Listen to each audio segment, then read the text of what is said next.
Okay, and you are ready for October, my man. Go Cowboy Cone! Yeah! Hey everybody, Tekking101 here to review Bleach chapter number 645, titled, Don't Chase Shadows. Okay, you know what?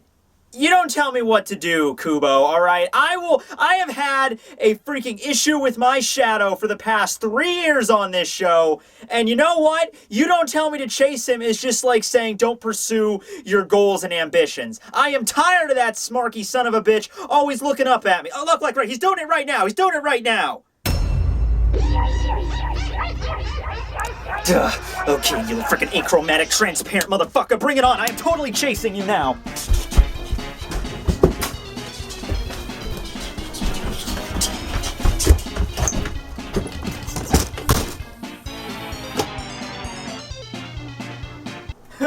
Yeah, man, Slim Jims fucking rock! Oh, what? Oh yeah, they're great, as long as you don't want a heart attack at age 26. What? So, does he know he has to come back to do the review, or does he just expect one of us to... Oh shit. Why did it have to be today? Ha ha ha ha ha ha ha. Yes. Finally, I have emerged from my slumber. Hey bro, you want a Slim Jim? I hate you. Oh no, I'm quite alright, Rad, but thanks for asking. You've been asleep for like a year and you choose to wake up today. Why? Ha! But don't you see? This is the first day of October. A day where the demons of the dead rise from their crypts, and the border between hell and earth is torn asunder, allowing all creatures of evil to ravage the world. Oh, yeah, and zombies too, right? No, not zombies. Nobody likes zombies. That was a cheap gimmick and everybody knows it. Now, if you'll excuse me, I'm going to take over this show. Oh, okay, I see. We're doing one of those bits this month. Okay, well, you have fun with that, Edward Cullen. I'm just gonna go and... You know what? I don't even need an excuse for you people. I just don't like to be around you. Yes, now, if I'm going to be doing this, I'm going to have to come up with a very clever intro sketch to get the viewer's attention. Oh, I know. Maybe I could do something with...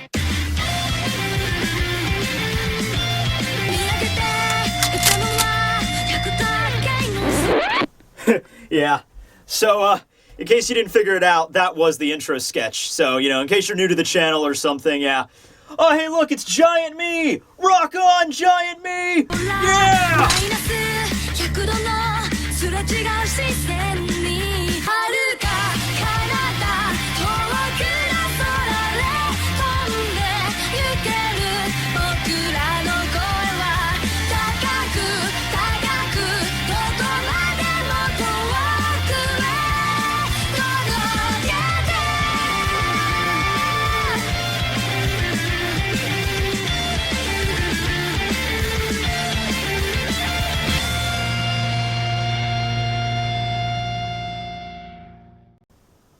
Huh, you're a cowboy. This amuses me. Anyway, chapter 645 review, go! So the chapter begins with an inner monologue by Sternritter X Lilia Barrow, who's trying to piece together for the life of him how the hell Shunsui appeared behind him in the last chapter. So we had Lilia on top of a building, I don't know the exact distance, but it was probably like a good mile away, given his marksmanship. He could easily hit a target from that far away, and he was on top of like a, I don't know, 10, 20-story building, and he's taking shots, and all of a sudden he hits Shunsui, and he turns around, and Shunsui's right behind him, cuts off his gun barrel. So he's trying to piece it together exactly how he showed up there, while Shunsui's just acting all really cool and just not really, you know he's awesome. You know, Shunsui's just like, yeah, I appeared behind you, bro. What are you gonna do about it, huh? You wanna try to figure that out? Yeah, all that Shunsui does is respond with the trolling comments and is just like, don't ever tell me you've never played Darama-san Fell Over before. Oh yeah, that explains everything right there. Totally. So, yeah, this chapter's one of those things where we basically just have both characters explain their powers back and forth, but it does make a little bit of sense here, because with Shunsui's abilities with making children's games reality, I guess it would make sort of more sense for him to explain the rules to his opponent so they can actually play a game, and this mirrors something that Shunsui says later in the chapter, but we don't really get any action, so to speak. It's mostly all talking, so, yeah. We get the title page, and then we have Shunsui being confused as the fact that, well, the Quincy's are from a different culture than the Shinigami are, so they probably have never even played, or maybe not even heard of Daruma-san Fell Over, so there's no way that they would know about it. But yes, this is the kind of game that's played pretty much throughout the world. The only difference is what it's called depending on where you are, which culture you grew up with it. In this area, it would be referred to as red light, green light, but the same basic concept is the same. And the rules will be explained by Shunsui later. But anyway, before we get into that, we see Nanao appearing from the shadows. Keep in mind with that, shadows, it kind of plays a big deal later on. But anyway, Nanao is behind Shunsui in the shadows, and Shunsui brings up how skillful Nanao has become to the point that she could now follow Shunsui by playing the game also. So whatever technique that Shunsui used to get from the ground to wherever Lilia was on top of the building, Nanao was able to be skilled enough to follow him and do the exact same thing. So he's, remarking that that's pretty cool, but that Nanao should get out of there before shit gets too intense as their battle is about to begin. And Nanao says flat out, no, I'm not doing that. To which Shunsui's like, oh, okay, well, could you go at least tell everybody that I'm gonna be, facing off against this dude so they can move forward? And with that, she says fine, but she'll be back right after she relays the message. And right before she leaves, she states, you better not get yourself killed or I'm going to shave all the chest hair off your lifeless corpse.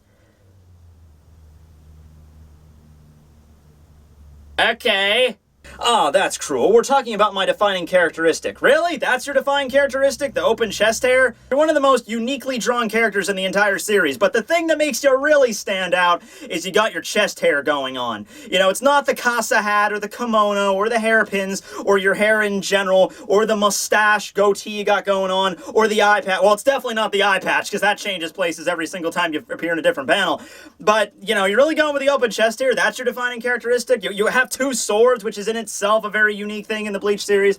Alright, whatever, Shunsui, I guess that's what you pride yourself most in, so okay, whatever. Anyway, Nanao jumps off the building to go relay the message, to which Lilia asks, are we done chit-chatting? Oh, no. Lilia, no. Apparently you've never been in a fight with Shunsui, alright? It's basically you're either gonna get drunk or you're gonna be chatting your head off, okay? It's one of the two. You're not really going anywhere else. But anyway, I also want to bring up the fact that now Nanao is away from the fight and that Shunsui was kind of, making a big deal. Hey, Nanao, you better get out of here. This could possibly be setting it up for Shunsui's Bankai. We don't get any information about his Bankai in this chapter, but from what little we do know about it, his Bankai is something that affects a wide area, and if anybody else aside from the enemy can see it, they will get sucked into their Bankai, into his Bankai as well. And this was, enough that Ukitake mentioned you shouldn't use your Bankais where others could see, as if they could get maybe drawn up in it and they could get damaged or possibly killed as well. So hey, you got a big open rooftop here, Shunsui. Nobody else is around you. Nanao is gone. So hey, if you want to use it, now would be the freaking time. But anyway, let's just tuck that back in our minds for the moment because now we have to explain how a children's game works. Ah, yes, well, if we're explaining how the game works, I suppose I should start with the basics. Yes, let's begin with Pendulum Summoning. It's the crux of the entire game, really. So basically, you're going to have two pendulum scales on either side of the field, and in order to summon one, you have to make sure that both scales are... And on that note, I am unsubscribing. No, of course, we're not talking about that game. We're talking about another children's game, and that is, of course, Daruma-san Fell Over, which is basically red light, green light, and Shunsui just basically explains the rules for, I guess, anybody that just didn't know how the game operated or just look it up as the end of the last chapter, like I'm pretty sure most of us did. But anyway, he states that there are 3 rules. First, whoever's it must be in a place where they can be seen by all the other players. Second, if the players are seen moving by whoever's it, then they lose. And lastly, if the players can touch whoever's it before they are noticed, then they win. Oh yes, I certainly won. Oh wow, that seems like really complicated. Well, can't we play something a little bit more simple? I don't know, what do you have in mind? Well, I guess I'm pretty good at tic-tac-toe. Oh, okay, yeah, sure, we can play that. Okay, cool. But I get to be X's? You are... Oh, you could go fuck yourself. Actually, to Shunsui's surprise, Lilia is already a little bit familiar with the game, although wherever he's from, he calls it chocolate inglaise. And this is where we get into a little bit of translations here. There was actually one earlier, but I wanted to make sure this one got brought up before we did this. Okay, so there was a little bit of confusion considering that Shunsui, when he begins to explain the game, Daruma-san fell over, he refers to Lilia as an Arrancar. Or doesn't directly. Basically what the line goes is, although it only makes sense that an Arrancar wouldn't have ever played Daruma-san fell over. So that gave the implication that he was referring to Lilia as an Arrancar. Here's what the translation really, and this was a problem that happened in both translations, the Manga Panda and the Manga Stream. It was actually thanks to a poster on the Bleach subreddit, oh god bless the Bleach subreddit, that this was, somebody picked up the slack and actually determined the actual translation. So what it actually says in the original Japanese is that Shunsui was referring to Mr. Number 1 Arrancar, who, as we all know, is Coyote Stark. So basically, what he was saying is that Lilia knows all of Shunsui's abilities from his previous fights, however, he never played Daruma-san fell over with Stark, therefore Lilia should have no knowledge of it. That's what he meant. Also, the translation on chocolate inglaise, or inglaise, or however you pronounce that, that was also skewed a little bit in the Manga Panda version, although it was corrected here. But the idea that he calls Lilia an Arrancar, and then in the next panel, pretty much, Lilia says a Spanish phrase, gets everyone thinking that, okay, what's going on here? So, here's the case. Here's the situation we have. The first one, that was just a translation issue. The issue with Lilia saying chocolate inglaise, it means that he has Spanish lineage, or he's from a Spanish culture, but that doesn't necessarily mean that he's an Arrancar. But I can see where a lot of people were confused by this because the Arrancars have such a strong Spanish motive, and of course, when you think of the Spanish language and the Bleach series, what's the first thing that's going to pop into your mind?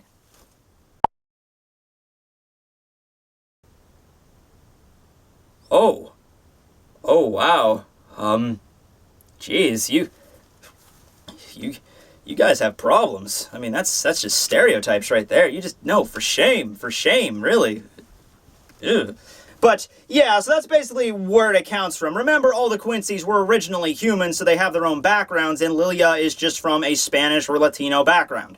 That's all there is to it. No connection to the Arrancars whatsoever. Okay, that's all good. Well, since Lilia is already familiar with a game that's similar to Daruma-san Fell Over, he brings up the fact in order for that game to be started, Shunsui had to notice his Reiatsu, and then part of the game is that whenever Shunsui notices whoever is it, which would be Lilia, on top of that building, the Katen Kyokatsu makes like a bridge from wherever Shunsui is standing to wherever Lilia is in the shortest amount of distance possible in order to, tag whoever's it, to make it, more simple, in order for, Shunsui not to climb to the top of the building at just like a straight line is like formed like a bridge. And Shunsui hops on that bridge to go head toward Lilia, and at the same time, Lilia only sees an illusion created by Shunsui, and that's the thing that we saw shot last chapter, and he figures out that's the case. However, Lilia warns Shunsui that if he ever at one point figured out that that was actually an illusion, and the real Shunsui was heading directly for him, then the game would have been over and that Shunsui would have died. Shunsui does not deny this, but he states that he should have explained the games anyway. Lilia asked the question of, why are you even explaining the game to me whatsoever? You should have had, a perfectly prime opportunity just to keep attacking. Don't even explain the game. Just keep attacking me and you'll have the advantage. However, Shunsui brings up the fact that now that we both know the rules, now it can actually be called a game. So, Shunsui is...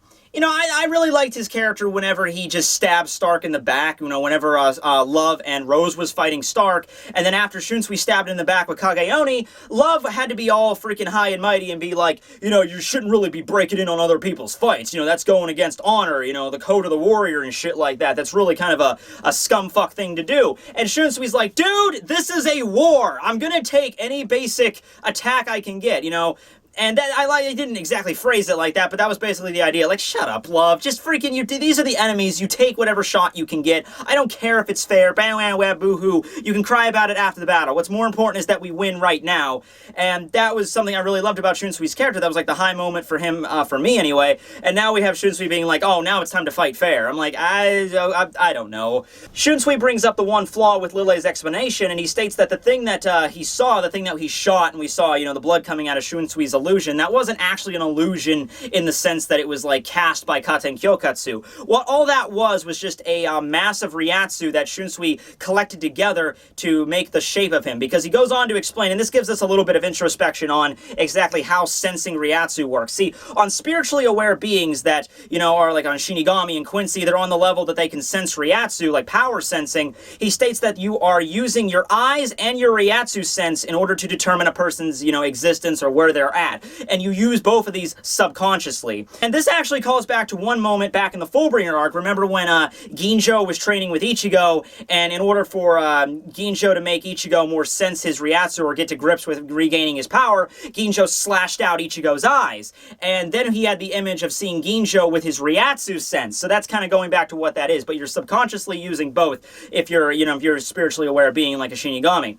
However, Quincy's also have this power, and in fact, Quincy's have it even better because they can sense Ryatsu on a wider scale, and Lille should be even especially gifted at this because his whole deal is, you know, marksmanship, you know, using a rifle to shoot at opponents. So his Ryatsu sense is probably like one of the best in the entire series, and this is kind of his downfall because since Ryatsu was all clumped together in a hardened mass that Shunsui created it, that Lille just completely mistook it for Shunsui. And he states that, oh, I you know, an expert like me would never make such a mistake. And then Shunsui just kind of cuts him off, and he's just like, oh no, you would, because I am the Captain Commander of the Gotei 13, Kyoraku Shunsui.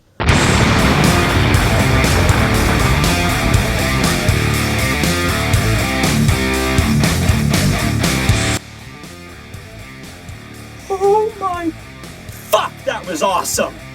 Alright, well anyway, Lille, as you could expect, the reaction that I had from that is completely staring in awe at Shunsui's epic powers, to which he turns around and begins to take shots at him. He actually breaks off the part of his muzzle that Shunsui cut off last chapter. Now he's just firing with the base of his gun, but considering these are all just Ryatsu weapons, he probably doesn't even need the barrel to begin with. So he keeps shooting at him. However, Shunsui is now playing the Daruma-san game again. And it seems that it's repeating the process where Lille takes a shot at him, looks like it hits Shunsui, but then it turns out that that's just an illusion, and the real Shunsui is using Kageoni behind him, so I guess he can activate both games at the same time. Alright, I guess, was that ever confirmed that he could play 2 games at the same time? I think in the anime, when he was playing Iro Oni with Stark, you know, he also mixed in some Kage Oni there, but I don't know if that was actually in the manga. That might have just been some filler scenes in the anime. But regardless, the real Shunsui is hiding in the shadows, so he attempts to use Kage Oni to attack him. However, since Lille is already kind of familiar with this technique because he knew about it in Shunsui's data, that he's able to avoid it, and Shunsui even gives him praise, like, oh wow, that's the first time anyone's able to dodge Kage Oni on the first shot. And Lille just repeats himself, I already know all your powers, to which Shunsui then realizes that he's bleeding. So one of the attacks that Lille, one of the, you know, shots he fired out managed to, like, graze Shunsui and hurt him a little bit there. And then we have the obligatory moment where Lille, of course, has to explain his abilities and who he is, because it's just that kind of chapter. Sternritter X, the X-axis, Lille Vero. My power is the power to pierce through anything and everything. Well, what a coincidence. I used that power on your mom last night.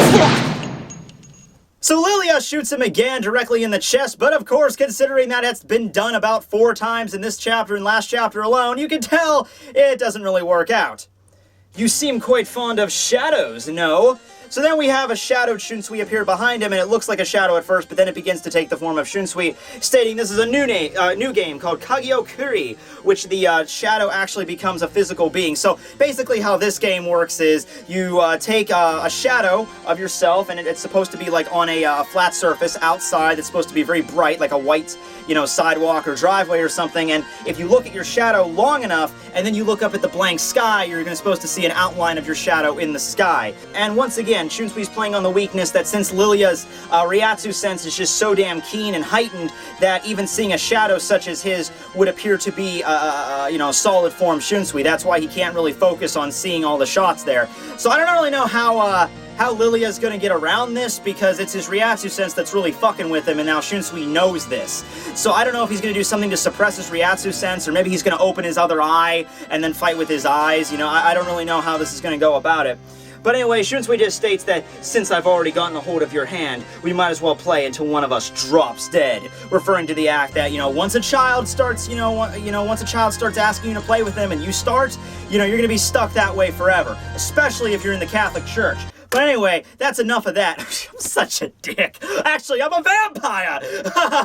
But yes, that's the end of the chapter, which, like I said, not really much action, mostly just dialogue. So, as I said, a setup for Shunsui's Bankai is certainly likely now. I think that's what Kubo's setting it up, of course, because there's nobody around him, and Nanao's gonna go, and, Nanao's probably not gonna come back, or she might come back just when the battle's ending or something like that. She's probably gonna go back, tell everyone to move forward, and then that's probably gonna be the time when Shunsui's gonna activate their Bankai, and I have no idea what it is, but that's not really about that. So, I hope we get to see a couple more games, though, being played before he goes into Bankai. My theory on Shunsui's Bankai, in case you're curious, is that it's moving on from child games to adult games, in the sense of, like, more strategic games that have more of a structure, like, such as chess and the like, stuff like that, although I could be completely wrong. Somebody gave up an idea that since Shunsui's personality, it could be, like drinking games, or it could be, like, gambling, to a sense, because that kind of fits his personality there. But, as for Lille, we really got nothing more on his abilities. We've really not explained, what his gun really does, or, what's the deal with his eye, or what his power's, like, truly hidden. He still has a Voltstandig, which we've seen him do. One thing I wanted to mention about Lille, because it's been a little bit of a confusion on going on. I've gotten a lot of questions about this. So people have been curious exactly what Lille shoots. Is it just like a straight, line that just obliterates everything from point A to point B? But he also has shot bullets before that were deflected by Nimaya. That was before he got the power-up from Yuha. Before he got the power-up from Yuha, he performed the Auswall, and his powers were limited to the point where I guess he could just shoot regular hardened Ryatsu bullets. And because they were just regular bullets, that Nimaya was able to cut them with his Sayabuse. And Kiryu Hikefune even brought that up, that they were hardened bullets of Ryatsu that the Tree of Life absorbed. But then after he got the Auswallen performed on him and he went into Voltstandig, then he was able to use his full, abilities, which just ixnayed the bullets altogether, and just everything from a straight line was obliterated, right? Does that clear everything up? All right. But yes, I hope you guys enjoyed. That's all from me, Vampire Tekking. I will be back next week. I'm going to be here all month, so you best be ready. Maybe I'll even explain my backstory. I'm a vampire. I just ended up living here. I probably have an interesting backstory. I do. I obviously know it. I'm not just making it up on the spot here.